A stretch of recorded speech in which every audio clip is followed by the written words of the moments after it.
fish in the water and the monkeys in the trees, we had a choice. If we were going to be stressed out or remember that this place was beautiful and we were very lucky to be there.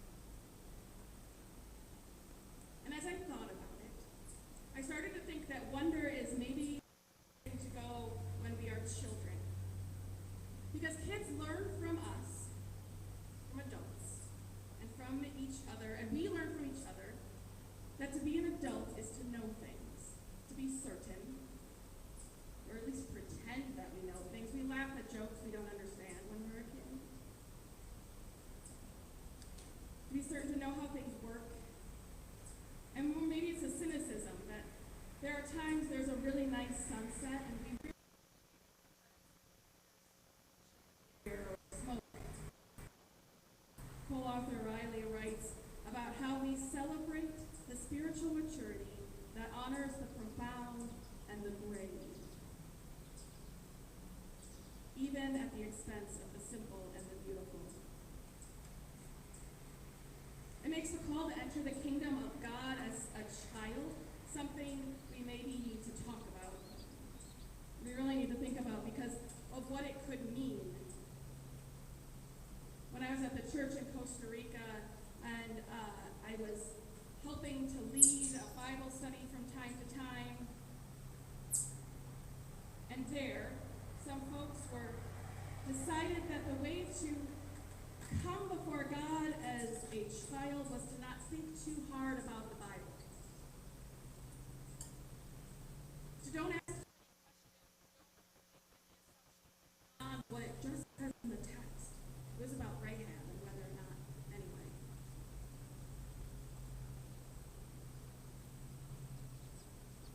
To just accept it and don't ask any questions, which to me absolutely does not sound like anything a child would do.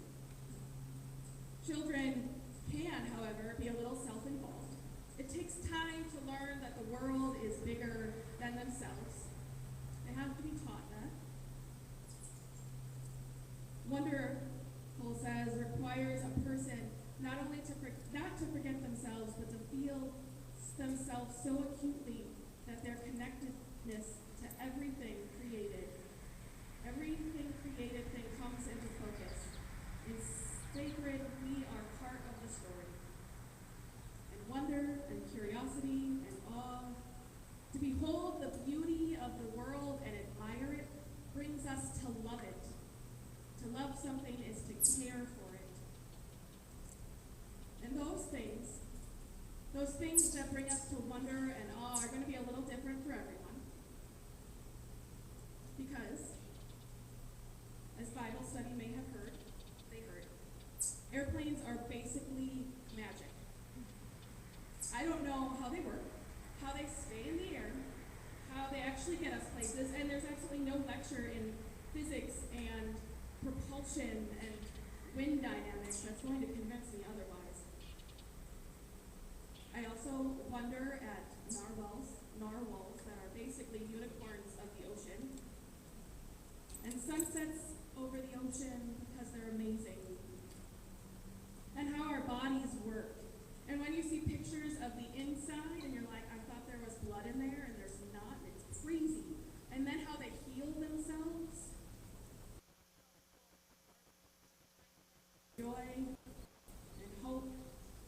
How people can behold beauty in a world that can be so full of pain and hurt and violence and darkness. Wonder is a salve that, for the pain of this world, to behold the beauty and realize that pain doesn't make it any less beautiful. Or, for the fans, as Dr. Who had said, the way I see it, every life is a pile of good things and bad things. And the bad things don't always soften, the good things don't always soften the bad things, and vice versa. The bad things don't always spoil the good things and make them unimportant. Wonder includes our capacity to be in awe of humanity, even our own. And for us to realize that we are part of, or where our part is in the story, the sacred story of the universe, we need to know ourselves.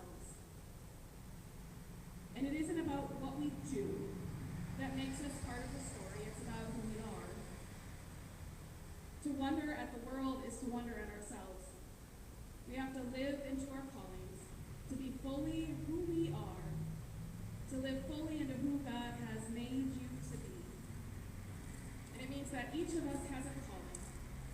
Now, a calling isn't something that only happens to religious people, people in religious jobs or in specific social service jobs that are a passion because they don't do it for the money, because there's no money in it. And it's not at all about what you do, but about who you are while you do it. Paul writes, for many years I believed a calling was synonymous with work. I know now it to be much more than this. It is how we'll spend our days, how we help our grandmothers inch up the stairs,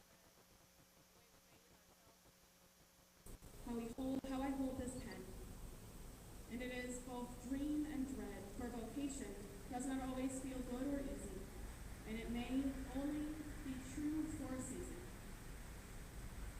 We get so focused on what a person does as a calling that we focus kids on what they're going to do when they grow up.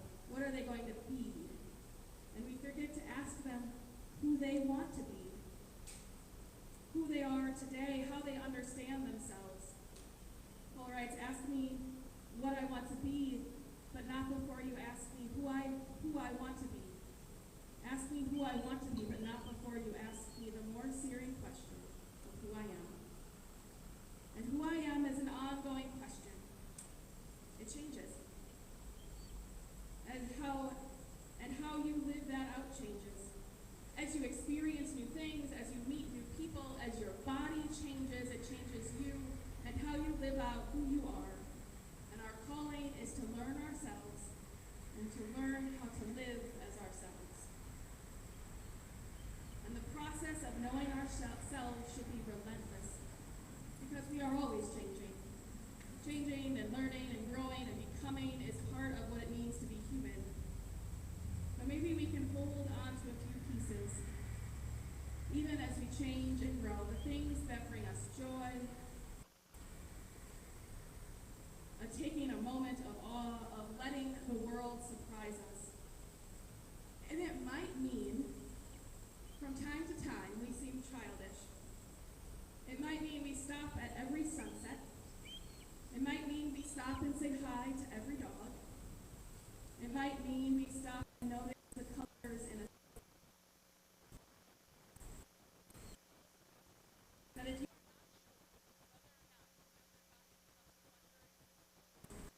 take 5 minutes to do nothing but wonder, to wonder about things, preferably outside,